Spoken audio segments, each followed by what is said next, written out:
আমি হিন্দু, তবে ইসলাম ধর্মে বিশ্বাস করি। আমি ইসলাম বিশ্বাস করি কারণ আমি সেরকম কিছু প্রমাণ পেয়েছি।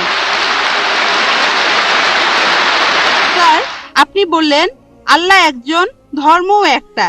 এখন আমি তিনজন মানুষের উদাহরণ দেই। একজন হিন্দু, আরেকজন মুসলিম, অন্যজন খ্রিস্টান। ধরেন এই তিনজন একসাথে আছে। এখন তাদের শরীর যদি কেটে ফেলা হয়, সেখানে আপনি কি দেখতে পাবেন? শুধু রক্ত, শুধু রক্তই পাবেন। দুধ পাবেন না, পানি পাবেন না, শুধু রক্তই পাবেন। এখন সব মানুষের শরীরে যদি একই রক্ত থাকে, তাহলে মৃতদেহ সৎকারের নিয়মটা আলাদা কেন? মুসলিমরা তারা কবর দেয়, আর হিন্দুরা আমরা মৃতদেহ পুড়িয়ে ফেলি। আসসালামু আলাইকুম দর্শক, আশা করি সকলেই অনেক অনেক ভালো আছেন। দর্শক শ্রোতা, ডক্টর জাকির নাইক স্যারকে একজন অমুসলিম হিন্দু বোন প্রশ্ন করেন, মুসলিমদেরকে কেন মাটি দেওয়া হয় এবং হিন্দুদেরকে কেন পুড়িয়ে ফেলা হয়। জবাবে ডক্টর জাকির নাইক স্যার এত সুন্দর উত্তর দিয়েছে, মাশাআল্লাহ, আলহামদুলিল্লাহ। উত্তর শুনে অমুসলিম হিন্দু বোনটি অবাক হয়ে গিয়েছে। আপনারাও উত্তরটি শুনলে অবাক হয়ে যাবেন ইনশাআল্লাহ। দর্শক শ্রোতা, সম্পূর্ণ ভিডিওটি দেখার জন্য সকলের কাছে বিনীতভাবে অনুরোধ রইল। সম্পূর্ণ ভিডিওটি দেখলে আপনারা সবকিছু বুঝতে পারবেন ইনশাআল্লাহ। দর্শক শ্রোতা, চলুন বিস্তারিত আমরা দেখে আসি। গুড ইভিনিং স্যার, আমি লক্ষ্মী আইয়ার।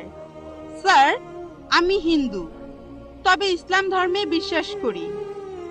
আমি ইসলাম বিশ্বাস করি কারণ আমি সেরকম কিছু প্রমাণ পেয়েছি। স্যার, আপনি বললেন আল্লাহ একজন, ধর্মও একটা। এখন আমি তিনজন মানুষের উদাহরণ দেই। একজন হিন্দু, আরেকজন মুসলিম, অন্যজন খ্রিস্টান। ধরেন এই তিনজন একসাথে আছে। এখন তাদের শরীর যদি কেটে ফেলা হয়, সেখানে আপনি কি দেখতে পাবেন? শুধু রক্ত, শুধু রক্তই পাবেন। দুধ পাবেন না, পানি পাবেন না, শুধু রক্তই পাবেন। এখন সব মানুষের শরীরে যদি একই রক্ত থাকে, তাহলে মৃতদেহ সৎকারের নিয়মটা আলাদা কেন? মুসলিমরা তারা কবর দেয়, আর হিন্দুরা আমরা মৃতদেহ পুড়িয়ে ফেলি। বোন বললেন আপনি ইসলাম ধর্ম পছন্দ করেন, ইসলামে বিশ্বাসও করেন। আপনাকে অভিনন্দন, আর এই শান্তির ধর্মে আপনাকে স্বাগতম, সত্যের পথে আপনাকে স্বাগতম। বোন প্রশ্ন করলেন যে তিনজন হিন্দু, খ্রিস্টান, মুসলিম, সবার শরীর একই রকম, একই রক্ত, একই উপাদান, কিন্তু আমরা মারা গেলে হিন্দুরা কেন পুড়িয়ে ফেলে আর মুসলিমরা কেন কবর দেয়? আসুন আমরা এটা ভালো করে দেখি। আপনি দেখেন কোন পদ্ধতিটা ভালো। হিন্দু ধর্মে কবর দেওয়ার অনুমতিও আছে শিশুদের ক্ষেত্রে, কিন্তু প্রাপ্তবয়স্ক লোক মারা গেলে তারা বলেন পুড়িয়ে ফেলতে হবে, দাহ করতে হবে। অবশ্য হিন্দুদের কেউ কেউ বলেন যে কবর দিতে হবে। আসুন আমরা এখন ভালো করে দেখি যে শবদেহ, মৃতদেহ পোড়ানো আর কবর দেয়া। এখানে আপনি দেখবেন যখন আপনি কোনো মৃতদেহ পোড়াবেন তখন পরিবেশ দূষিত হচ্ছে। মৃতদেহ পোড়ালে পরিবেশ দূষণ হয়। ইসলাম ধর্মে আমরা কবর দেই কেন? এখন আমরা জানতে পেরেছি আমাদের শরীরে যে উপাদানগুলো আছে, এই পৃথিবীর মাটিতে যে উপাদান আছে, আমাদের শরীরেও একই জিনিস, পরিমাণে হয়তো কম অথবা বেশি। আমরা মাটি থেকে এসেছি, আবার মাটিতেই ফিরে যাব, বিজ্ঞানসম্মত। এটা হচ্ছে 1 নম্বর পয়েন্ট। দাহ করলে আগুন ধরানো হয়, পরিবেশ দূষিত হয়। ইসলাম অনুযায়ী আমরা কবর দেই আর জমি উর্বর হয়, পোড়ানো হয় না বলে পরিবেশ দূষিত হয় না। 2 নম্বর পয়েন্ট, মৃতদেহ পোড়াতে গেলে আপনাকে গাছ কাটতে হবে, গাছপালা কমে যাবে, পরিবেশের অবস্থা তখন খারাপ হয়ে যাবে। ইসলাম অনুযায়ী আমরা কবর দেই, জমি উর্বর হয়, আরো গাছ জন্মায়, এটা তখন হয়ে যায় সার। এখানে গাছ কাটার দরকার নেই, পরিবেশের জন্য ভালো। আমাদের সরকার এখন বলে গাছ কাটবেন না। গাছ না কাটলে মৃতদেহগুলো পোড়াবেন কিভাবে? 3 নম্বর পয়েন্ট, পোড়ালে খরচ বেশি। ইন্ডিয়ার পরিসংখ্যান অনুযায়ী প্রতি বছর হাজার হাজার লক্ষ লক্ষ কোটি টাকা খরচ হয়ে যাচ্ছে। প্রতিদিন কোটি কোটি টাকা খরচ হচ্ছে, প্রতি বছর লক্ষ লক্ষ কোটি টাকা খরচ হচ্ছে শুধু গাছের পেছনে আর মৃতদেহ পোড়ানোর পেছনে। ইসলাম অনুযায়ী আমরা কবর দেই, এটা সস্তা, ফ্রি। 5 নম্বর পয়েন্ট, মৃতদেহ পোড়ালে গাছের কাঠ পুড়ে হয়ে যায় চারকল, ছাই। ইসলামে একটা জায়গায় কাউকে কবর দিলে কয়েক বছর পরে সেখানে আরেকজনকে কবর দেয়া যাবে। এটা সব সময় চলবে, আপনি রিসাইকেল করতে পারবেন। একই জমি কয়েক বছর পরে মৃতদেহের হাড় গোড়া আলাদা হয়ে গেলে আবার কবর দিতে পারবেন। তাহলে যুক্তি আর বিজ্ঞান দিয়ে যদি যাচাই করেন, এটাই বিজ্ঞানসম্মত, অনেক মানবিক, অনেক ভালো। কবর দেয়া পোড়ানোর চাইতে অনেক ভালো। আশা করি উত্তরটা পেয়েছেন। আদাব ডক্টর জাকির নায়েক স্যার। আমার নাম ভেঙ্কটামা। আমি গত কয়েক বছর ধরে এক মুসলিম মহিলার সাথে আছি। আমার প্রশ্নটা হলো, সবাই বলে কোনো ধর্মই খারাপ কথা বলে না, কিন্তু মুসলিমরা কেন অন্য ধর্মের লোকদের ইসলাম গ্রহণ করতে বলে? বোন, আপনি বললেন যে আপনি একটা মুসলিম পরিবারের সঙ্গে থাকেন অনেক বছর ধরে, তারপর বললেন যে সব ধর্মে ভালো সব কথা থাকে, কিন্তু মুসলিমরা আমাকে ইসলাম গ্রহণ করতে বলে কেন? পয়েন্ট নাম্বার 1, অন্য যেসব ধর্ম আছে সেগুলো যা বলে তার বেশিরভাগ কথাই ভালো, তবে ইসলাম ভালো কথা বলার পাশাপাশি আপনাকে দেখাবে কিভাবে সেটা অর্জন করতে হয়। আমি উদাহরণও দিয়েছি, সব ধর্মই বলে চুরি করো না, ইসলাম একই কথা বলে, তবে ইসলাম দেখিয়ে দেয় কিভাবে সেই অবস্থানে যাবেন যেখানে কেউ চুরি করে না। জাকাত দেন, সাহায্য করেন, এরপর কেউ চুরি করলে তার হাত কেটে ফেলেন, তাহলে চুরি করা বন্ধ হয়ে যাবে, কোনো অপরাধ থাকবে না। এজন্যই আমি বলেছিলাম যে ইসলাম ভালো কথা বলার পাশাপাশি আপনাকে দেখিয়ে দেবে কিভাবে সেটা অর্জন করতে হয়। 2 নম্বর পয়েন্ট, আমি বিভিন্ন ধর্মের একজন ছাত্র হিসেবে বলছি, যদি আপনি হিন্দু ধর্মগ্রন্থগুলো মেনে চলেন, মনে হয় আপনি হিন্দু, যদি হিন্দু ধর্মগ্রন্থগুলো মেনে চলেন, যদি একজন ভালো হিন্দু হন, আপনাদের ধর্মগ্রন্থই বলছে ঈশ্বর মাত্র একজন। আমার লেকচারে অনেক হিন্দু ধর্মগ্রন্থের উদ্ধৃতি দিয়েছি, এক ঈশ্বর। আপনাদের ধর্মগ্রন্থ বলছে মূর্তি পূজা করবে না। ভগবদ গীতার 7 অধ্যায়ের 20 অনুচ্ছেদ বলছে জাগতিক আকাঙ্ক্ষা যাদের বুদ্ধিকে আচ্ছন্ন করে রেখেছে তারা নকল ঈশ্বরের পূজা করে, তারা মূর্তি পূজা করে। এক ঈশ্বরে বিশ্বাস করতে হবে। আজকে আমার লেকচারে বলেছিলাম বিশ্বাস করতে হবে অন্তিম ঋষিকে, কল্কি অবতার, যার বাবার নাম হবে বিষ্ণুয়াস আব্দুল্লাহ, তার মায়ের নাম হবে সুমতি আমিনা। তিনি জন্মগ্রহণ করবেন শাম্বালা নামের গ্রামে মক্কা। তিনি জন্মাবেন শাম্বালা শহরের প্রধানের ঘরে, মক্কার প্রধানের ঘরে। তিনি হবেন পুরো মানুষ জাতির পথপ্রদর্শক। তিনি আলোকপ্রাপ্ত হবেন রাতের বেলায় একটা গুহায়। তিনি উত্তর দিকে গিয়ে আবার ফিরে আসবেন। ঈশ্বর তাকে 8টা গুণ দেবেন। তিনি হবেন পৃথিবীর সব মানুষের পথপ্রদর্শক। তিনি একটা ঘোড়ায় চড়বেন, ডান হাতে থাকবে একটা তরবারি, 4 জন সহচর থাকবে তাকে বিভিন্ন সময় ফেরেশতাগণ সাহায্য করবেন। এরকম আরো অনেক অনেক। এই মানুষটা কে?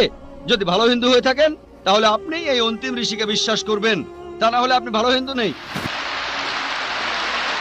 যদি ভালো হিন্দু হয়ে থাকেন তাহলে এক ঈশ্বর বিশ্বাস করবেন, তাহলে আপনি মূর্তি পূজা করবেন না। নাতাস্তি প্রতিমা আস্তি, মহান ঈশ্বর, তার কোনো প্রতিমা নেই, তার কোনো প্রতিমূর্তি নেই, তার কোনো ছবি নেই, তার কোনো ফটোগ্রাফ নেই, তার কোনো ভাস্কর্য নেই। আর আমি বিতর্ক করেছি পণ্ডিতদের সাথে, হিন্দু পণ্ডিত, ওনারা শঙ্করাচার্য অনেক, সেখানে আমি কথা বলেছি। কোন শঙ্করাচার্যই আমাকে বলেননি ভাই আপনি ভুল বলেছেন, কেউ না। একটা বিতর্ক করেছিলাম শ্রী শ্রী রবিশঙ্করের সাথে 21শে জানুয়ারিতে। তিনি ইন্ডিয়ায় হিন্দুদের মাঝে খুবই জনপ্রিয় গুরু, আর্ট অফ লিভিং। আমি তাকে বলেছিলাম আর্ট অফ লিভিং এর শ্রেষ্ঠ বই হলো এই পবিত্র কোরআন। আমি তাকে মুসলিমদের এই আর্ট অফ লিভিং এ আমন্ত্রণ জানিয়েছিলাম। আমরা সংখ্যায় এখন 130 কোটি, 130 কোটি মুসলিম। আমি তাকে আমন্ত্রণ জানিয়েছিলাম, যদি তিনি ধর্মগ্রন্থগুলো মানেন, তিনি বেদের উপরে একজন বিশেষজ্ঞ, তাকে এটা মানতেই হবে। একইভাবে বোন, আপনাকে বুঝতে হবে অন্য সব ধর্মগ্রন্থগুলো হয়তো আল্লাহর বাণী আপনি বলছেন, সময় বদলানোর সাথে সাথে সেগুলোও কিন্তু বদলে গেছে। স্বামী বিবেকানন্দ বলেছেন বেদের 99%ই হারিয়ে গেছে, বাকি যে 1% আছে সেটা আমাদের কঠোরভাবে মানতে হবে। কঠোরভাবে মানে অন্তিম ঋষিকেও মানতে হবে। তাহলে কঠোরভাবে মানলে আপনি মুহাম্মদ সাল্লাল্লাহু আলাইহি সাল্লামকেও মানবেন, আপনি কোরআনকেও মানবেন। আর আমি আপনাকে এখানে আমন্ত্রণ জানাচ্ছি, এই শান্তির ধর্মে আমন্ত্রণ জানাচ্ছি, যাতে করে আপনি আল্লাহর কাছাকাছি আসতে পারেন। গুড ইভিনিং স্যার, আমার নাম সুতপা সরকার। আমি পেশায় একজন শিক্ষিকা। আপনাকে আমি একটা প্রশ্ন করতে চাই। ইসলাম ধর্মে কর্ম আর মোক্ষ লাভ সম্পর্কে কি বলা আছে, আর এক্ষেত্রে হিন্দু ধর্মের ধারণার সাথে পার্থক্যটা কি? বোন, আপনি প্রশ্ন করলেন ইসলামে কর্ম আর মোক্ষ লাভ সম্পর্কে কি বলা হয়েছে। হিন্দু ধর্মগ্রন্থ অনুযায়ী কর্ম মানে কাজ, আমরা যে কাজগুলো করি, অ্যাকশন, এই কর্ম করতে হবে ধর্ম অনুযায়ী। আর হিন্দু ধর্মের বিশেষজ্ঞরা একটা দর্শনে বিশ্বাস করেন যেটাকে বলা হয় সংস্কারা, জন্ম আর মৃত্যুর চক্র, জন্ম আবার মৃত্যু, যেটা হলো আবার জীবিত হওয়া, অথবা মানুষের আত্মার ভ্রমণ করার থিওরি। তারা বিশ্বাস করে আপনি যেরকম কর্ম করবেন, যদি ভালো কাজ করেন পরবর্তী জীবনে আপনি জন্মাবেন কোন উচ্চ স্তরে, যদি খারাপ কাজ করেন পরবর্তী জীবনে আপনি জন্মাবেন কোন নিচু স্তরে। যদি ভালো কাজ করেন আপনি মানুষ হয়ে জন্মাবেন, খারাপ কাজ করলে পশু হয়ে জন্মাবেন, হয়তো ইঁদুর হবেন, বিড়াল হবেন বা তেলাপোকা হবেন। আর সেখানে যদি কিছুই না থাকে, ভালো খারাপ কিছুই না থাকে, তাহলে মোক্ষ লাভ করবেন, জন্ম মৃত্যুর চক্র থেকে বের হয়ে আসবেন। এটা হলো হিন্দু ধর্মের বিশেষজ্ঞদের দর্শন। তবে বেদে এর কোন রকম উল্লেখ নেই। বেদ হলো হিন্দুদের সর্বোচ্চ ধর্মগ্রন্থ, সেখানে উল্লেখ নেই। তারা বলতে চায় যে এই কথাগুলো ভগবদ গীতায় আছে। ভগবদ গীতায় বলা হয়েছে 2 নম্বর অধ্যায়ের 22 নম্বর অনুচ্ছেদে, যেভাবে একটা শরীর পোশাক বদলায় তারপরে নতুন পোশাক পরে, একইভাবে আত্মা নতুন শরীরে প্রবেশ করে।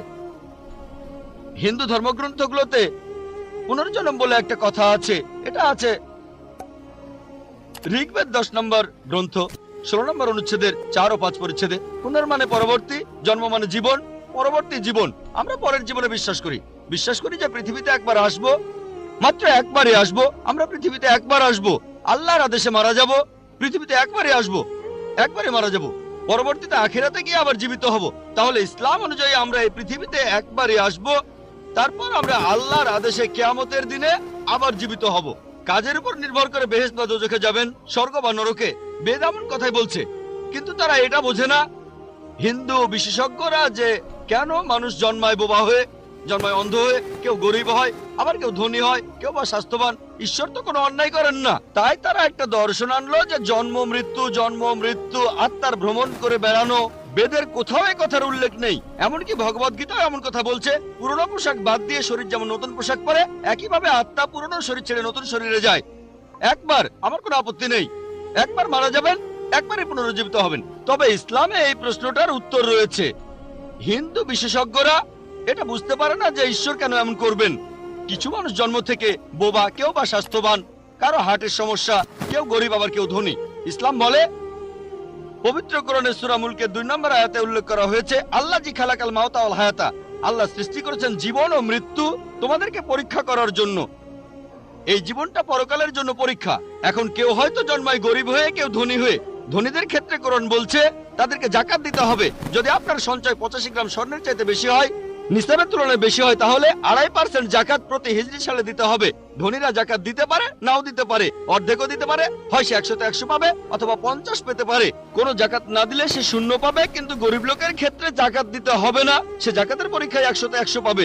দর্শক শ্রোতা, আশা করি সম্পূর্ণ ভিডিওটি শেষ পর্যন্ত দেখেছেন এবং ডক্টর জাকির নায়েক স্যার অমুসলিম হিন্দু বোনকে কি জবাব দিয়েছে আপনারা বুঝতে পেরেছেন। দর্শক শ্রোতা, আপনারা সকলেই ডক্টর জাকির নায়েক স্যারের জন্য দোয়া করবেন। আল্লাহ তাআলা যেন ডক্টর জাকির নায়েক স্যারকে সর্বাবস্থা হিফাজত করে। আল্লাহ তাআলা যেন ডক্টর জাকির নায়েক স্যারকে হায়াতে তয়্যিবা দান করে। প্রিয় দর্শক শ্রোতা, ভিডিওটি এ পর্যন্তই। ভিডিও নিয়ে আপনার কোনো মতামত থাকলে আপনার মতামত অবশ্যই কমেন্ট সেকশনে জানিয়ে দিতে পারেন। ভিডিওটি ভালো লাগলে শেয়ার করে দিন। আপনি আমার চ্যানেলে নতুন হয়ে থাকলে চ্যানেলটি সাবস্ক্রাইব করার অনুরোধ রইল। ভালো থাকুন, সুস্থ থাকুন, এই দোয়া রইল। বেঁচে থাকলে পরে ভিডিওতে দেখা হবে। আসসালামু আলাইকুম ওয়া রাহমাতুল্লাহ।